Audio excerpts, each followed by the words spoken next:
ভাই বোনেরা কেমন আছেন সবাই?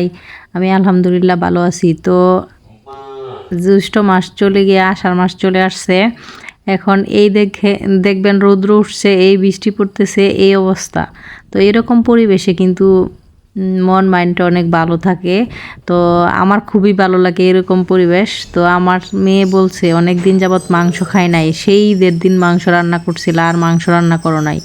তো ও বলতেছে মাংস রান্না করতে হবে, স্কুলে যাওয়ার সময় বলে গেছে। তো আমিও এক পোটলা মাংস ভিজিয়ে পানি বারবার চেঞ্জ করে দিলাম। তো মাংস হয়ে গেছে, মাংস খুলে গেছে। এখন আমি এই পাশ দিয়ে একটু জোর জোরে পোলাও রান্না করে নেব, সাদা দবদবে। এই কুকারে খুব সুন্দর পোলাও রান্না করা হয়। তো আমি হাতে মেখে বসায় দিছি, এদিক দিয়ে আমি মাংসগুলো ধুয়ে পরিষ্কার করে নিলাম। তো কুরবানির মাংস খেতে কিন্তু আলাদা একটা টেস্টই আছে অন্য মাংসর চেয়ে।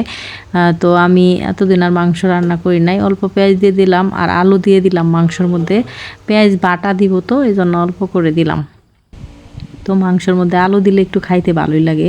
আপনারা আবার বলবেন কুরবানির মাংসতে আবার আলু দিছে, এরকম ব্যঙ্গ করে কেউ বলবেন না কিন্তু। তো আমি সকল প্রকার মশলা দিয়ে দিছি। আমি গোটা মশলাগুলো দিতে বেশি পছন্দ করি না, দাঁতের মধ্যে লাগলে খারাপ লাগে। আমি একটু সব ছেঁচে বেটে দেই। তো এরকম মেখে কিছুক্ষণ রেখে দিছি। তো রান্না করতে তো ভালোই লাগে, খাইতে আরও বেশি ভালো লাগে। কিন্তু রান্না করার পরে কাজগুলো করতে যে খারাপ লাগে, গোসা মাজা করতে খুবই খারাপ লাগে। তো আমি একটু প্রেশার কুকারে দিব। প্রেশার কুকারে দিলে মাংসটা একটু নরম তুকতুকে হয়, তো খাইতে খুব মজা হয়। তো প্রেশার কুকারে দিয়ে তারপর একটু কষায় নিলেই হয় আর কি মাংসটা।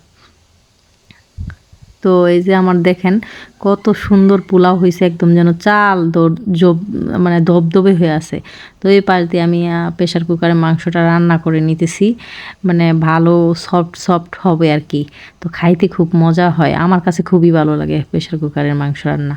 তো এদিক দিয়ে একটু দুধ জাল করে নিছি আমি, পোলাও দিয়ে আর চিনি দিয়ে একটু দুধ দিয়ে খাবো। আপনারা কারা কারা এরকম খান? আমার খুবই ভালো লাগে পোলাও রান্না করলে আমি একটু দুধ জাল করে নিই। তো এই যে দেখেন আমার মাংস হয়ে গেছে। আমার মেয়ে একদম তো সকল তরকারিতেই ঝুল খাইতে পছন্দ করে, তাই আমি ঝুল রাখছি একটু। তো ভালো থাকবেন সবাই, আমাদের জন্য দোয়া করবেন। আর আমার ভিডিওটা অনেক লম্বা, 3 মিনিটের উপরে, তো একটু দেখেন। তো রান্না বান্না যতটুকুই কষ্ট লাগে, কষ্ট না, রান্না তো করতেই হবে। তো এগুলো ঘর গুছানোগুলো খুবই পরিষ্কার করা, এগুলো খুবই কষ্টের। তো আমি একটু খুঁতখুঁতে স্বভাবের, তো আমার এগুলা যখন তখনই পরিষ্কার করা লাগে। তো আমার সাহায্যকারী নাই এখন। তো এই তো সন্ধ্যা নেমে আসছে, যেন দিন আকাশটা খুবই মেঘলা করছে। তো ভালো থাকবেন সবাই, আমাদের জন্য দোয়া করবেন, আমার ছেলে মেয়েদের জন্য দোয়া করবেন। আমিও আপনাদের জন্য দোয়া করি, ভালো থাকেন সবাই।